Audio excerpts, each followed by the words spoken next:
Okay, this is a reaction video. Now, I did a video probably about a month ago about New York City versus London, which is the better one, blah, blah, blah. Well, now that I've been to London, now that I can actually speak about London, I can actually determine which city is best, New York City or London, because I've been to both now. Now, last time I was in New York City was in November 2016. My sister was running the New York City Marathon, and it was just the Tuesday before Donald Trump won his first election. And last time I was in London was last week. But I've been to New York City many times before then. But let's see, New York City versus London, which is the best? This is from Lauren Cotter. Please click like, share, and subscribe for her, as well as for me. I would appreciate it. Let's see what this has to do with. Hi, welcome back to my channel. So today's video is going to be London versus New York City. Now, I was actually born in New York in the Bronx, but I grew up in Ireland. And then when I turned 21, I moved back to New York. I lived there for like 2 years, and I came to London, and I've been in London about 3 years now. And I've definitely noticed some differences between the two cities. Oh, there's definitely differences between the two cities, but let's see what she says. So we're going to get into this video and find out which one I think is best. Let's get started. Now, granted, I was there just visiting. I wasn't housing, so I really can't speak on housing or living in New York City or London. I lived there for 4 days, and I had a great time there. But let's see. Alright, so first up is the housing. Now, I actually don't find a massive difference between renting in London and renting in New York in terms of price. They're both stupidly... Yeah, they're stupidly expensive. I got that. Expensive. The one massive difference, however, is a washing machine. Washing machine, well, in London they do it in the kitchen, don't they? So if you have a washing machine in New York City, that is seen as like a massive, massive luxury. Whereas any kind of flat in, not just London, but the whole of the UK, it's sort of a given that you will have a washing machine. So for this one, I'm actually going to say a tie, just because I actually couldn't decide. It's like saying which parent you prefer, which sibling you prefer. So for this one, on housing, I'm going to say it's a tie. That's interesting. Now, transport, I got along great in New York City and in London. The Ubers were fine. The taxis were fine. The London what's it called? The London the tubes were fine. As in New York City, the same thing.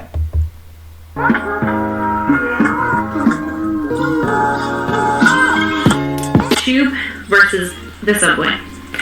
Tube's really efficient. You never have to wait more than 4 minutes for a train. Every platform has a digital board to show you how long you have to wait for your train. Pretty much every stop has Wi-Fi, and they're definitely cleaner than New York City. For this subway, the trains are definitely less regular. My last trip to New York, myself and my friend had to wait like 18 minutes for a train. Not every stop has a digital board, so you can't really tell how long you're going to be waiting. However, all the trains are fully air conditioned, which is a massive, massive bonus. If you've ever taken the Central Line in the peak of summer, you'll understand. Now, again, I didn't really notice there was that much difference between New York City, the tube, and the subway in New York City. I thought both were pretty efficient. I didn't have to wait 18 minutes for a subway, but I'm not her. The subway is much cheaper than the tube, and they don't have any zones, so you can ride into all of the boroughs all day and night, and it's not going to cost you any more. Another thing to mention is that on the London Underground, if you're pregnant, you can actually get a badge that you will wear. Yeah, that lets people know that they need to get out of the seat so you can sit in, which I don't think they have in New York City. Which lets people know to offer you a seat, and they don't have this in New York. Personally, I just don't think they need any of this. Having lived in New York, anytime I've seen this kind of situation arise on a train, people just get up anyway. It's just like the decent human thing to do. So for this transport round, my vote has to go to the New York subway. Yeah. Interesting. Like I said, I like both. They both work very, very well. But yeah, it's interesting. It's a bit slower, but it is fully air conditioned. It runs all day and night. It is so much easier to get to places like the airport because you can get it any time of night, and it's much, much cheaper. So New York gets my vote on this one. Interesting. Well, I mean that is interesting that you'd say that. Like I said, I had no problems using the tube. I used the tube a couple days. Now, granted, I wasn't close to a tube line, or close enough that I would take it from my hotel to the airport. I took a cab to the airport, both to and from. But still, that is interesting to know. Again, I didn't work in either place, so I can't really speak on this.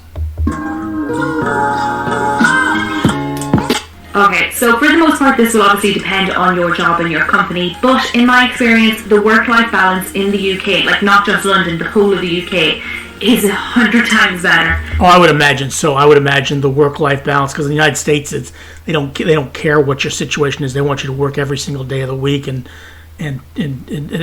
that's just how it is. I mean, you don't get as many days off in the United States.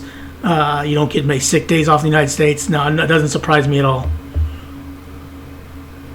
So New York's a city that never sleeps, which in turn means its employees never sleep either. In the UK, all employees are entitled to 28 days paid annual leave, and this includes bank holidays. But with some companies, you can actually get more days than this. In New York City, you are entitled to 11 days paid vacation. Like that's insane to me. For obvious reasons, my vote on this one goes to London. Yeah, my vote go to London on that as well. I mean, it's insane how we do things in the United States versus the rest of the world.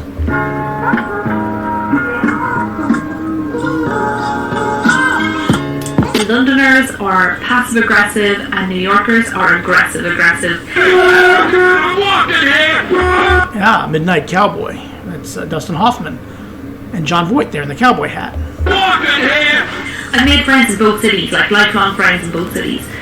However, I must admit it was much easier to make friends in New York City than it was in London. I just feel like people there are much more open and friendly, whereas in London people are just a bit more subdued. They are lovely, it just takes a bit longer to get to know them.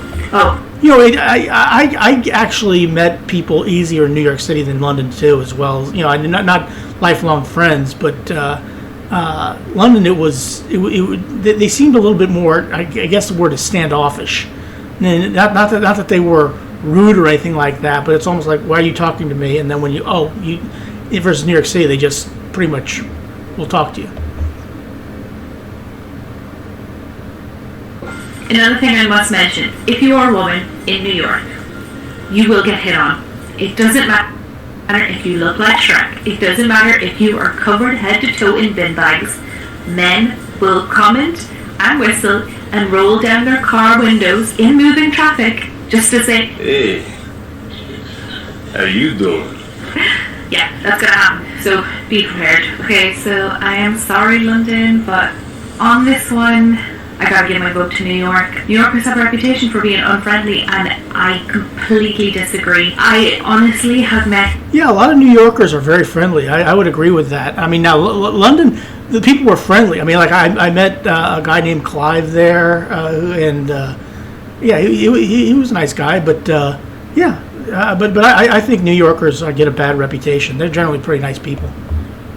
Some of the nicest, most generous, fabulous people. So my vote's going to New York on this one. I still love you though, all my London people.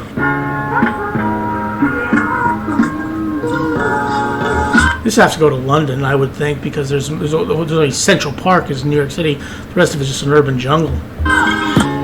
London is actually made up of 62% green space versus New York's meager 14%. So London's obviously got amazing parks like Hyde Park hosting loads of festivals throughout the year, and also if you go to Richmond Park you'll more than likely see a deer walking about.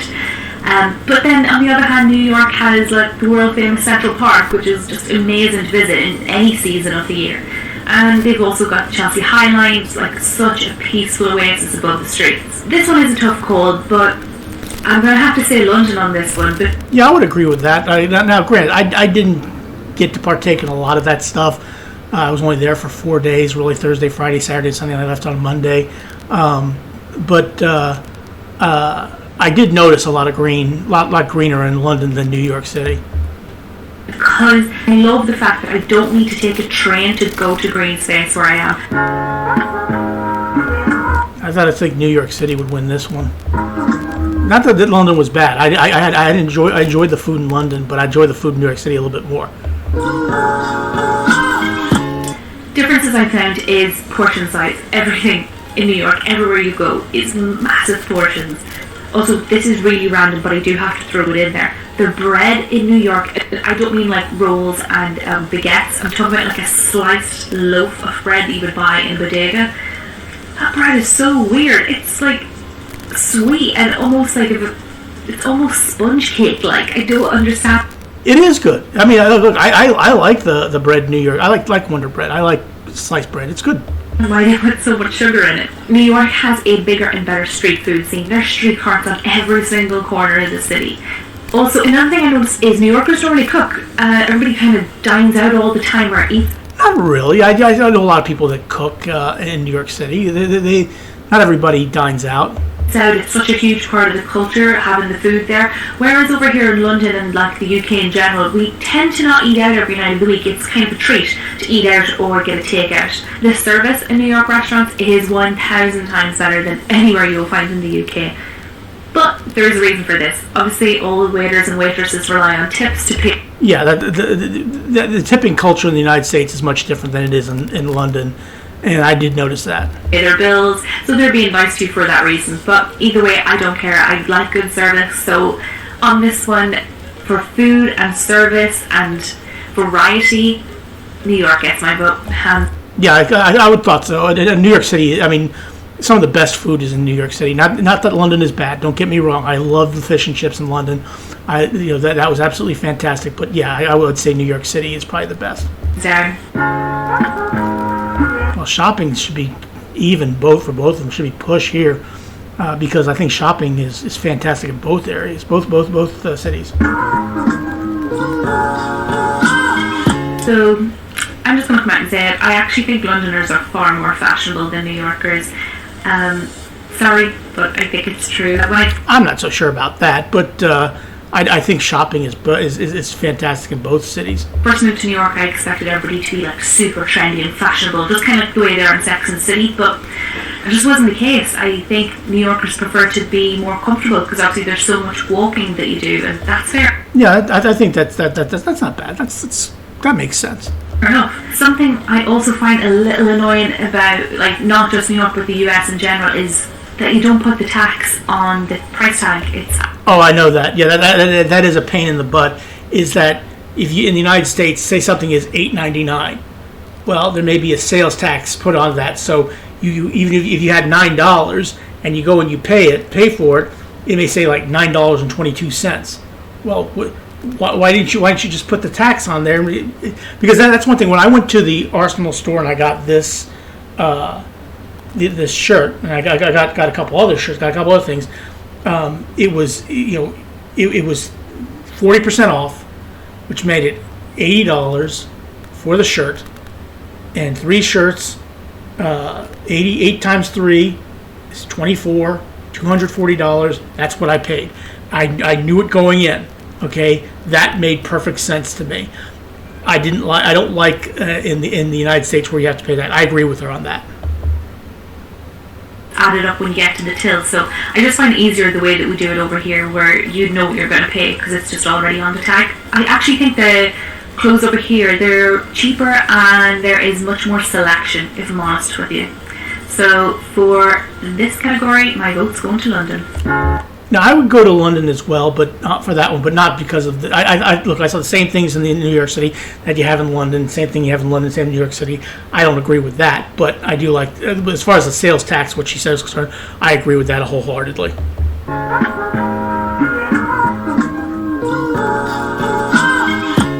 I love both cities. I don't know how to put this. I have more of a connection. I feel like I fit in more in New York than I do in London. But that being said, I find London a much more livable city. My heart belongs in New York and my head belongs in London. That's the only way I can describe it. So, I guess it's a tie. Thank you so much for watching the video. Yeah, that's usually what it is. I mean, saying it's a tie is perfectly reasonable to me.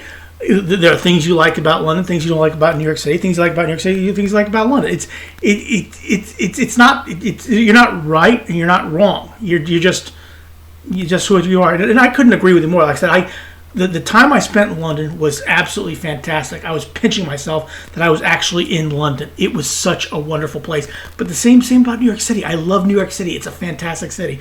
But so I would probably give it a tie if I were to do it myself. But anyway, please click like, share, and subscribe for Lauren Cotter as well as for me. I would appreciate it. Have a good rest of your day. Thanks for watching.